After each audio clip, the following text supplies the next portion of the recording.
दिल्ली दौरे पर उत्तराखंड के सीएम पुष्कर सिंह धामी। सीएम धामी ने पीएम मोदी समेत केंद्रीय नेताओं से की मुलाकात। सीएम धामी ने प्रधानमंत्री मोदी से की शिष्टाचार भेंट।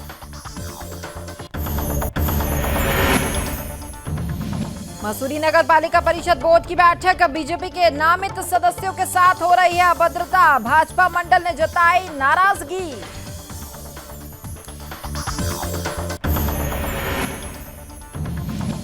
धारचूला में मचा हड़कंप। बुलडोजर की चपेट में आने से युवक की हुई मौत। पुलिस ने पोस्टमार्टम के लिए भेजा शव।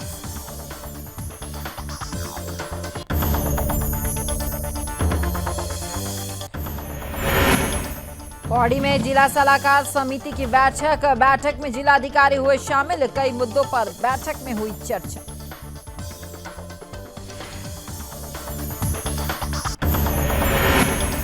और पर्यटन विभाग ने जारी की एडवाइजरी। प्री मानसून ने दिया दस्तक। चार धाम यात्रा पर आने वाले श्रद्धालुओं पर रखे पूरा ध्यान। भूस्खलन के खतरे को देखते हुए एडवाइजरी की गई जारी।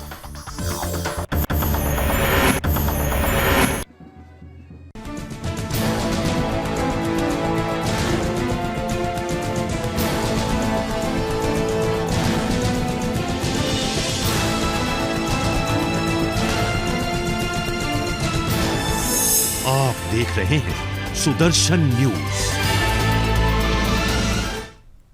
नमस्कार, उत्तराखंड विशेष देख रहे हैं आप और मैं हूं आपके साथ स्मारिका ठाकरे। बुलेटिन की शुरुआत करेंगे। उत्तराखंड के इतिहास में पहली बार वरिष्ठ आईएएस के अधिकारी जेल भेजे गए हैं। आय से अधिक मामले में आईएएस रामविलास यादव को राज्य सतर्कता विभाग ने हिरासत में ले लिया, जिसके बाद आज इस पूरे मामले में वरिष्ठ अधिकारी रामविलास यादव को विजिलेंस कोर्ट से 14 दिन के न्यायिक हिरासत का फैसला सुनाया गया है। देखिए इस रिपोर्ट में।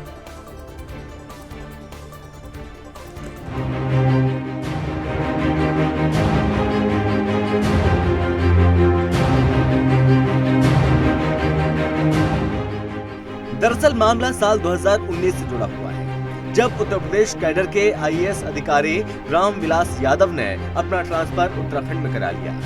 विजिलेंस की टीम आईएएस अधिकारी रामविलास यादव पर नजर बनाई हुई थी और उनकी आय से ज्यादा संपत्ति मामले पर जांच कर रही थी। लेकिन 22 मई 2022 को उत्तराखंड शासन की ओर से अनुमति मिलने के बाद विजिलेंस विभाग ने आईएएस रामविलास यादव के खिलाफ मुकदमा दर्ज किया। वहीं आईएएस रामविलास यादव को विजिलेंस की टीम ने कई बार बयान दर्ज कराने के लिए बुलाया, लेकिन इस जांच में उन्होंने कभी भी अपना सहयोग नहीं किया। इसके बाद 21 जून को गिरफ्तारी की डर के चलते रामविलास यादव ने नैनीताल हाईकोर्ट में गिरफ्तारी स्टे की याचिका दायर की, जिसके बाद नैनीताल हाईकोर्ट में सुनवाई के दौरान पीठ ने आईएएस अधिकारी रामविलास यादव को सख्त निर्देश दिए और कहा इस जांच में वो विजिलेंस टीम का सहयोग करें, जिसके चलते 22 जून को खुद रामविलास यादव सतर्कता विभाग के कार्यालय पहुंचे, जहां लंबी पूछताछ के बाद देर रात विजिलेंस टीम ने आईएएस रामविलास यादव को गिरफ्तार कर लिया। जहां एक तरफ विजिलेंस विभाग अपने स्तर से लगातार कार्रवाई कर रही थी, तो वहीं दूसरी ओर सरकार ने इस मामले की गंभीरता को देखते हुए आईएएस अधिकारी रामविलास यादव को सस्पेंड कर दिया। 30 जून को रामविलास यादव रिटायर हो रहे हैं, लेकिन उससे पहले ही उत्तराखंड सरकार ने एक बड़ा संदेश देते हुए रामविलास यादव पर कार्रवाई की है। कि हमने शुरुआत की अपनी प्रिलिमिनरी इंक्वायरी में ये पाया था कि इनकी संपत्ति आय से अधिक जो है वो 522% के करीब आ रही थी, जो कि काफ़ी अधिक थी। तो इसलिए हमने शासन से अनुमति मांगी थी कि इसमें हमें मुकदमा दर्ज करने की परमिशन मिले, जो हमें मिल गई। उसके बाद हमने जो जांच की, तो जांच में हमें कई सारे ऐसे दस्तावेज मिले जो उनके घरों के छापे से भी मिले, जो कि ऐसे थे जिससे कि हम इनके भ्रष्टाचार के ऊपर काफ़ी मतलब साक्ष्य जिसको कहते हैं मिला हमें। तो उसके आधार पे हमने इनको दबिश दी इनके घरों पे और इनको पूछताछ के लिए बुलाया। जब ये आए तो इन्होंने जो सवाल हमने किया उसका ये जवाब संतोषजनक नहीं दे पा रहे हैं, क्योंकि इनके पास कई सारे ऐसे दस्तावेज हैं जिनका कि इनके पास कोई जवाब नहीं है। तो इस आधार पे इनको गिरफ्तार कल रात किया गया 2:15 पर। आईएएस अधिकारी रामविलास यादव के वकील एमएस पंत ने बताया कि विजिलेंस कोर्ट में पेश होने के बाद कोर्ट ने आईएएस रामविलास यादव को 14 दिन की न्यायिक हिरासत में भेज दिया। इसके बाद अब अगली सुनवाई 6 जुलाई को होनी है। आय से अधिक संपत्ति के मामले में आईएएस रामविलास यादव के विरुद्ध एक मामला पंजीकृत हुआ था 19 अप्रैल 2022 में। उसके बाद इन्वेस्टिगेशन स्टार्ट हुई और इन्वेस्टिगेशन ड्यूरिंग जब हमें पता लगा कि हमारे विरुद्ध FIR दर्ज हुई है, तो हम उस FIR के को कैसिंग के लिए ऑनरेबल हाई कोर्ट में गए। ऑनरेबल हाई कोर्ट में जाने के बाद हमने ऑनरेबल हाई कोर्ट ने हमें कहा कि आप विजिलेंस में जाइए और अपने बयान दर्ज कराइए। तो उसी आदेश पर हम कल विजिलेंस के पास गए थे, 12:30 बजे करीब हम वहाँ पहुँच गए थे अपने एडवोकेट के साथ। और जो भी हमने जो उन्होंने क्वेश्चन आयर थी, जो भी जानकारियाँ थी, वो सब जानकारियाँ और हमने सब उपलब्ध करा दी थी। वहीं इस पूरे मामले पर बीजेपी के प्रवक्ता विनय गोयल ने बयान देते हुए कहा कि भाजपा सरकार ने ये पहले ही स्पष्ट कर दिया था कि भ्रष्टाचार के लिए उत्तराखंड में कोई जगह नहीं है। देखिए, भारतीय जनता पार्टी का पहले से ही स्पष्ट कहना है कि भ्रष्टाचार के लिए उत्तराखंड में कोई जगह नहीं है और कोई भी कितना बड़े से बड़ा अधिकारी क्यों ना हो, अगर कोई भी दोषी पाया जाएगा तो उसके खिलाफ सख्त कार्रवाई की जाएगी। ये उसी का परिणाम है। वहीं कांग्रेस ने IAS अधिकारी रामविलास यादव के बहाने सरकार पर निशाना साधा। कांग्रेस के प्रदेश उपाध्यक्ष मथुरा दत्त जोशी का कहना है कि जीरो टॉलरेंस की सरकार में अधिकारियों के ऊपर बैठने वाले मंत्रियों की भी जांच होनी चाहिए। उत्तराखंड से ब्यूरो चीफ कृष्णा कुमार की रिपोर्ट। देखिए, रामविलास यादव तो उत्तर प्रदेश कैडर के IAS हैं और उत्तर प्रदेश से उनकी जांच चल रही थी। उत्तर प्रदेश के वो नौकर हैं, उत्तराखंड का तो उनका कोई लेना देना था नहीं। सारी जांच तो उत्तर प्रदेश के समय से उनकी चल रही थी। यहाँ की सरकार ने कोई नया नहीं किया, कोई बहुत बड़ा कमाल नहीं कर दिया है। और जहाँ तक गणेश जोशी जी की बात है कि उन्होंने कहा कि हमारे पास कई रामविलास यादव हैं, तो मैं तो ये पूछना चाहता हूँ, रामविलास यादव हैं कहाँ? विगत 5 वर्षों से 6 वर्षों से उनकी सरकार उत्तराखंड में काम कर रही है। जीरो टॉलरेंस की बात करते हैं। अगर ऐसे कहीं है तो ये कहाँ छिपा के रखे हैं? कृपया उनको भी बाहर निकालिए।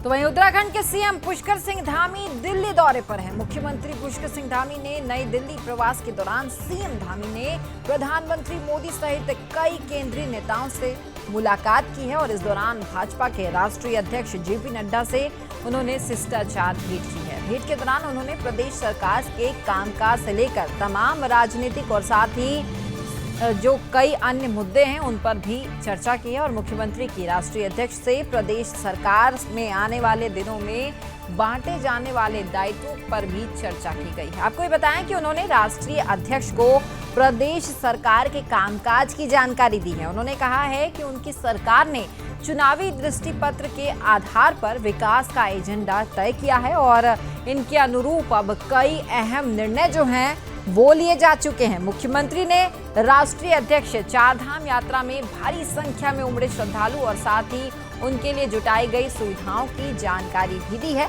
और उन्होंने ये भी कहा है कि सरकार ने श्रद्धालुओं के स्वास्थ्य और अन्य सुविधाओं के लिए विशेष जो इंतजाम है वो किए हुए हैं। आपको ये भी बताया जा रहा है कि मुख्यमंत्री ने राष्ट्रीय अध्यक्ष को केंद्र सरकार की अग्निपथ योजना के बारे में भी जानकारी दी है। उन्होंने बताया कि सैनिक बहुल उत्तराखंड में इस योजना से सरकार के राज्य के युवा जो है काफी उत्साहित है और उन्होंने इसका स्वागत भी किया है।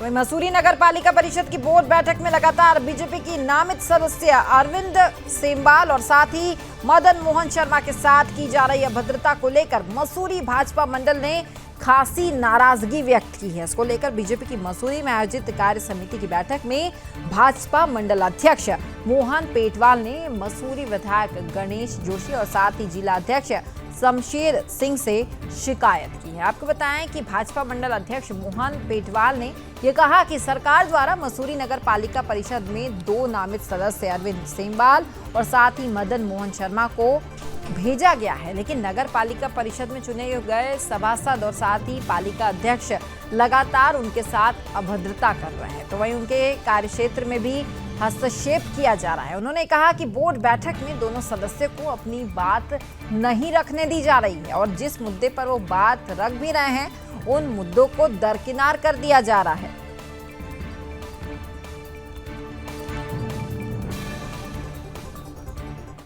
सरकार द्वारा नामित हमारे 2 सदस्य नगरपालिका मसूरी में गए हैं। जब भी वो वहाँ पे जाते हैं उनको बेइज्जत करने का काम किया जाता है। कभी उनको कहा जाता है कि आपको बोलने का अधिकार नहीं है, कभी उनको कहा जाता है कि आप क्या कर रहे हैं, आप जो है यहाँ काम रोकने के लिए आए हैं। एक हमारे वरिष्ठ नेता मदन मोहन शर्मा जी वहाँ पर नामित हैं, अरविंद सेमवाल जी वहाँ पर नामित हैं। मदन मोहन शर्मा जी जब अपने व्यक्ति को वहाँ पर रखते हैं तो उनकी उम्र का न लिहाज करते हुए, उनकी वरिष्ठता को न लिहाज करते हुए उनके साथ जो है एक हास्य पे उनको रखा जाता है। तो मैंने कहा है कि इस तरह का बर्ताव एक वरिष्ठ नागरिक और एक वरिष्ठ पार्टी के एक वरिष्ठ कार्यकर्ता के साथ करना इस शोभनीय नहीं है। और इसी तरह की यदि उनकी ये नीति रहेगी तो इसका जो है भारतीय जनता पार्टी विरोध करेगी, और यदि इसमें भी नहीं माने तो मुझे लगता है इससे आगे का कदम उठाना पड़ेगा। इसलिए भारतीय जनता पार्टी के कार्यकर्ताओं को बहुत कमज़ोर ना समझें। पालिका के वर्तमान में जो परिस्थितियां हैं वो गुटबंदी की परिस्थितियां हैं, भ्रष्टाचार की परिस्थितियां हैं, और शहर का विकास सेकेंडरी हो गया है। केवल व्यक्तिगत विकास के ऊपर ही ध्यान केंद्रित है। मैकेनिक लॉज बस स्टैंड पर पार्किंग की व्यवस्था को आगे बढ़ाना था, जिसके लिए ओपी मीणा जी के समय में कार्य प्रारंभ हुआ था। उस कार्य को बीच में ही रोक दिया गया था परिवर्तन होने पर, और 11 साल से कार्य रुका हुआ था। अचानक ध्यान आया उनको कि यहाँ पर क्यों ना आवासीय भवन बना दिए जाए, और चंद आवासीय भवनों को बनाने के लिए पार्किंग को, जहाँ 53 लाख रुपए पार्किंग के लिए खर्च हो चुका है, उस पार्किंग को कार्य को पीछे छोड़ दिया गया। मैंने इस कार्य के लिए जब विरोध किया तो उन्होंने कहा कि आप पार्किंग के लिए हमने 4 DPR तैयार की हैं, आप सरकार से कहिए कि अलग स्थानों पर ये पार्किंग बनाएं। मंत्री जी को भी उन्होंने ऐसी भाषा का प्रयोग किया जो कि शोभनीय नहीं थी। और वर्तमान में जो नगरपालिका की दशा है वो दिशाहीनता की ओर।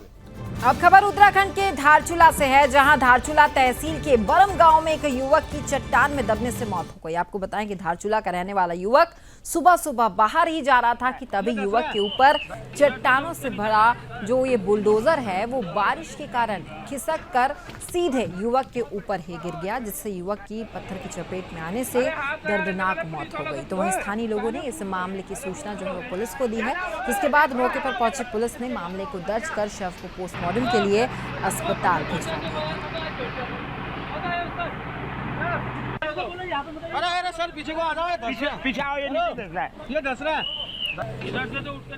तो वहीं पौड़ी जिले के जिलाधिकारी गढ़वाल डॉक्टर विजय कुमार जोगदंडे की अध्यक्षता में गुरुवार को कैंप कार्यालय में जिला सलाहकार समिति PCPNDT की बैठक आयोजित की गई। जिलाधिकारी ने PCPNDT के तहत जन्म रजिस्ट्रेशन सिस्टम और साथ ही आशा प्रोग्राम्स के आंकड़ों की जानकारी संबंधित अधिकारियों से ली है। उन्होंने निर्देशित ये किया है कि विकास खंड वार सही रिपोर्टिंग कर सही आंकड़े प्रस्तुत करें, और साथ ही उन्होंने संबंधित अधिकारियों को निर्देशित किया है कि अल्ट्रासाउंड सेंटर्स में मानक के अनुरूप जो है वो कार्रवाई की जाए। जिलाधिकारी डॉक्टर जोगदंडे ने संबंधित अधिकारियों को निर्देशित किया कि सभी पंजीकृत सरकारी अस्पताल और साथ ही निजी सेंटर्स को अपने स्तर से बताना सुनिश्चित कर दें कि जहां एक्टिव ट्रैकर डिवाइस नहीं लगे हुए हैं या खराब हो चुके हैं वो डिवाइस, वहां 1 महीने के अंदर अनिवार्य रूप से एक्टिव ट्रैकर डिवाइस लगवाया जाए और साथ ही नियमित मॉनिटरिंग भी सुनिश्चित की जाए।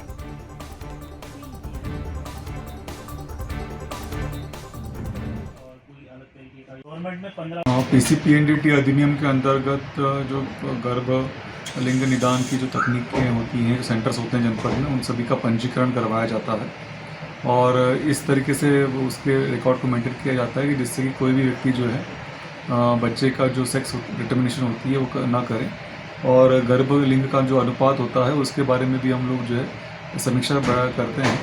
अभी वर्तमान में जो जो सेक्स रेशियो है वो हमारे जनपद में जो नज़र आ रही है उसमें वृद्धि हुआ है और आज की तिथि में वो 952 तक पहुंच गया है।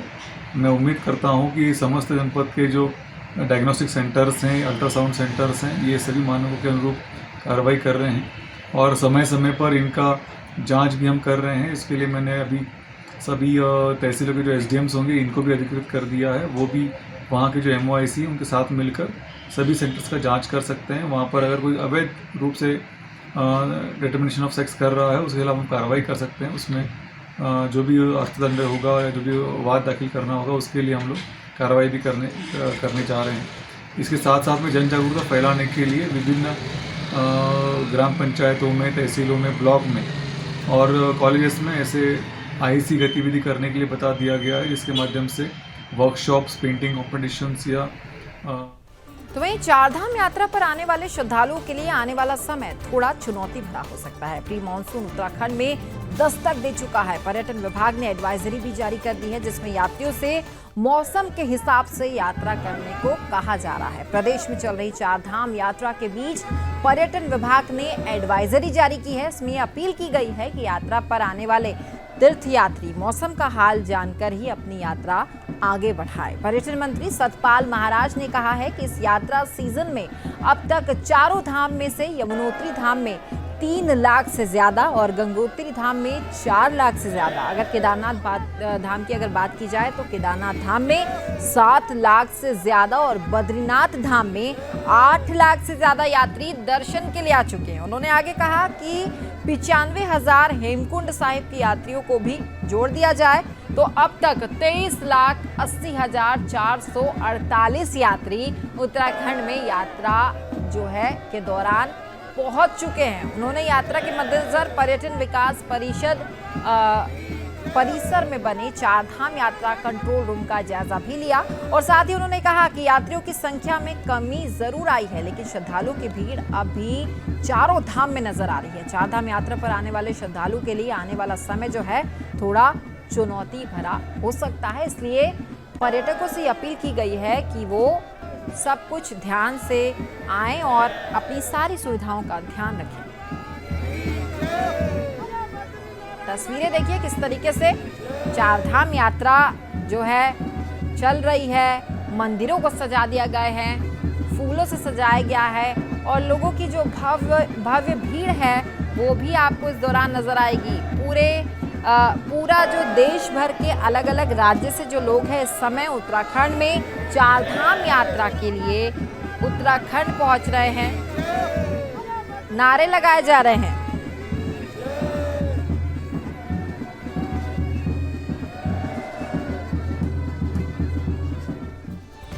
तो वहीं जनपद उत्तरकाशी के नौगांव में जंगल गई 5 महिलाएं मिट्टी धंसने के कारण मलबे में ही दब गई। इस घटना की सूचना मुख्यमंत्री श्री पुष्कर सिंह धामी तक पहुंची तो मुख्यमंत्री ने देर न करते हुए अपना सरकारी हेलीकॉप्टर तुरंत उत्तरकाशी भेज दिया। घायल महिलाओं को इस हेलीकॉप्टर से एयरलिफ्ट करके एम्स ऋषिकेश भर्ती कराया गया है। 5 महिलाओं में से एक महिला की अस्पताल आते समय मृत्यु हो गई, जबकि जो अन्य महिलाएं हैं उनका भी एम्स में उपचार किया जा रहा है। मुख्यमंत्री ने घायलों के शीघ्र स्वस्थ होने की कामना भी की है और यही उत्तराखंड के जो मुख्यमंत्री है पुष्कर सिंह धामी, उनकी खास बात है। आप देखिए कि किस तरीके से उन्होंने अपना जो विमान था वो एयरलिफ्ट करने के लिए ऋषिकेश भेजा और अब महिलाओं को एम्स में लाया गया।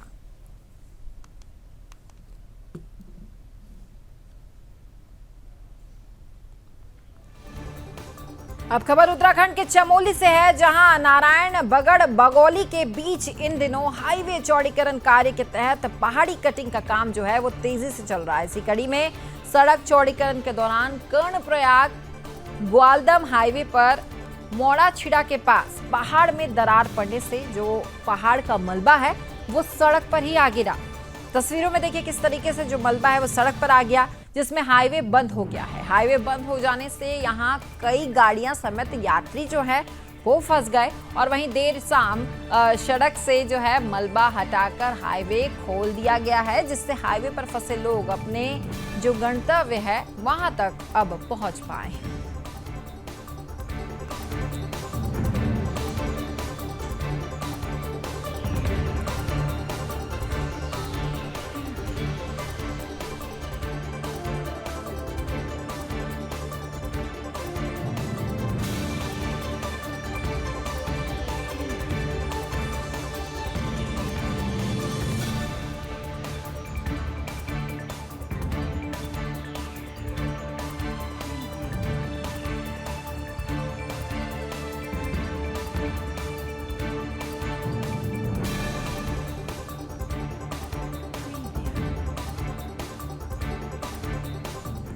अब बात करेंगे लालकुआ की। लालकुआ की 22 जग्गी बंगर जिला पंचायत सीट पर 27 जून को होने वाले उपचुनाव में कमलेश चंदौला ने अपनी बड़ी जीत का दावा कर दिया है। आपको बताया कि अंबेडकर नगर पार्क में आयोजित प्रेस वार्ता में पत्रकारों को संबोधित करते हुए कमलेश चंदौला ने कहा कि आज प्रत्येक ग्राम जो है सभा में प्रत्येक वार्ड में जो लोग हैं उनके साथ मजबूती से खड़े हुए हैं। उन्होंने ये भी कहा कि क्षेत्र का सर्वांगीण विकास करना उनकी प्राथमिकता है। उन्होंने आगे कहा कि केंद्र और प्रदेश में भारतीय जनता पार्टी की सरकार है, लिहाजा क्षेत्र के विकास को उनकी जीत के बाद इसका भरपूर लाभ मिलेगा। कमलेश चंदौला ने आगे ये कहा कि जन समस्याओं का प्राथमिकता के साथ चिन्हीकरण करना और साथ ही उनका समाधान करना उनकी वरीयता में रहेगा, जिसके लिए वे प्रत्येक ग्राम सभा स्थल पर स्थानीय लोगों के साथ मीटिंग कर जन समस्याएं सुनेंगे और साथ ही उनका समाधान भी करेंगे।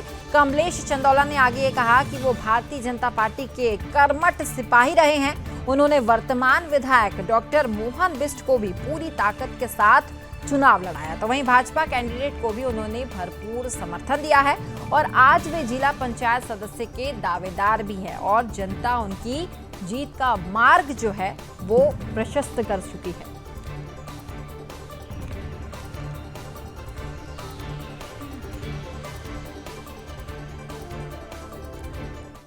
पूर्ण समर्थन मुझे मिल रहा है। जहाँ भी जा रहे हैं हम घर से अकेले चलते हैं, फिर हर घर से एक व्यक्ति निकलता है, वो हमारे साथ हो लेता है और जब तक हम अंतिम अपना चुनाव अभियान रोज़ के दिन का चाहे शाम का या सुबह का ख़त्म नहीं कर लेते हैं तब तक वो हमारे साथ रहता है। तो अपार जन समर्थन बिना बोले मुझे मिल रहा है। जनता खुद बोल रही है कि आप इस क्षेत्र में आइए, हमारे क्षेत्र में आइए, आपका स्वागत है। तो अपार जन समर्थन मुझे मिल रहा है और मैं जनता के सभी व्यक्तियों को परिचित भी हूँ, जनता से अच्छा रूबरू भी हूँ। तो पूर्व में किए हुए कार्य वास्तव में इस समय लग रहा है कि मैंने भी जनता के बीच जाके जनता की सेवा की है। अपार जन समर्थन जनता मुझे।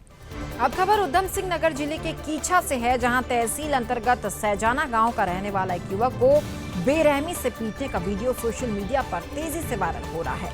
इसमें 3 लोग दलित युवक को डंडे से पीटते हुए नजर आ रहे हैं। देखिए किस तरीके से दलित युवक की पिटाई कर रहे हैं।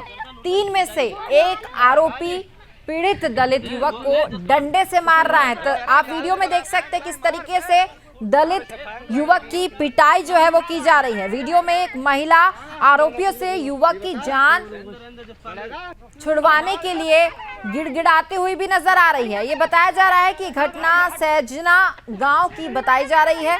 इसमें मामूली सी बात के बाद जो है दलित युवक को गांव के ही 2 युवकों ने अपने अन्य साथियों के साथ मिलकर पीट दिया। इस मारपीट में युवक को गंभीर चोटें भी आई है। वहीं इस घटना का वीडियो बना दिया गया जो अब तेजी से वायरल हो रहा है। फिलहाल पुलिस ने इस पूरे मामले को दर्ज कर लिया है और आरोपियों की तलाश में अभी पुलिस लगातार जुटी हुई है।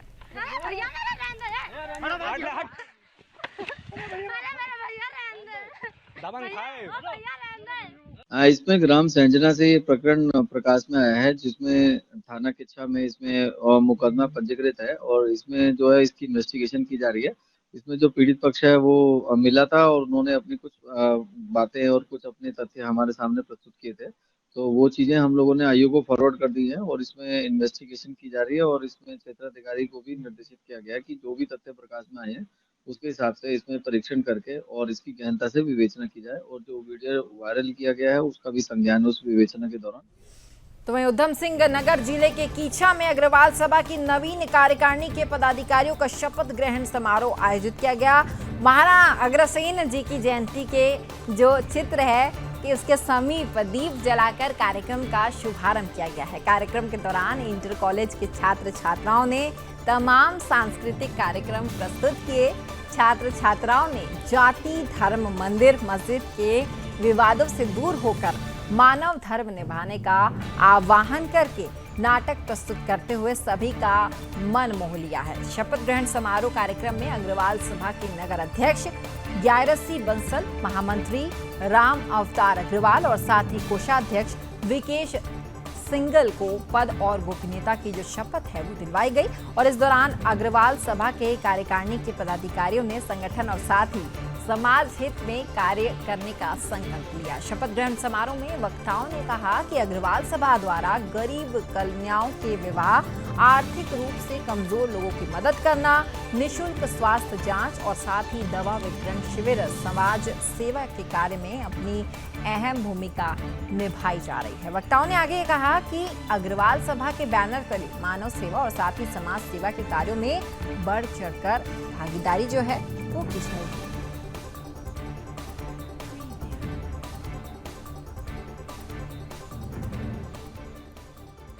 आज किच्छा की अग्रवाल सभा की नवीन कार्यकारिणी का गठन हुआ है और आज जो नई कार्यकारिणी है उसने महाराजा अग्रसेन के पदचिन्हों पर चलने का संकल्प लिया है।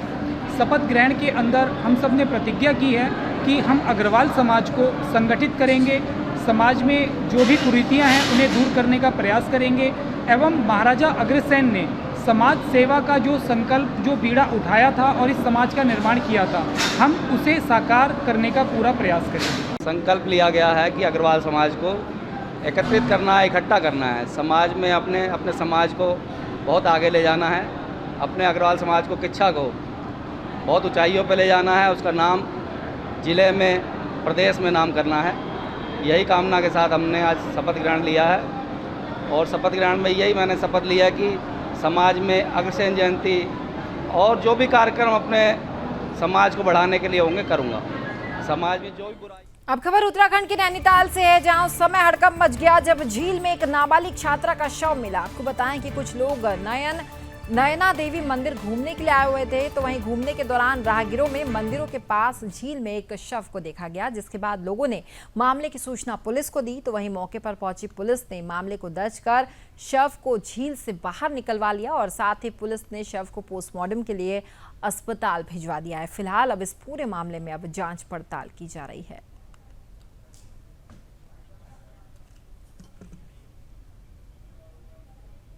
तो फिलहाल उत्तराखंड विशेष में इतना ही, लेकिन सुदर्शन न्यूज में खबरों का सिलसिला लगातार जारी रहेगा। जय हिंद।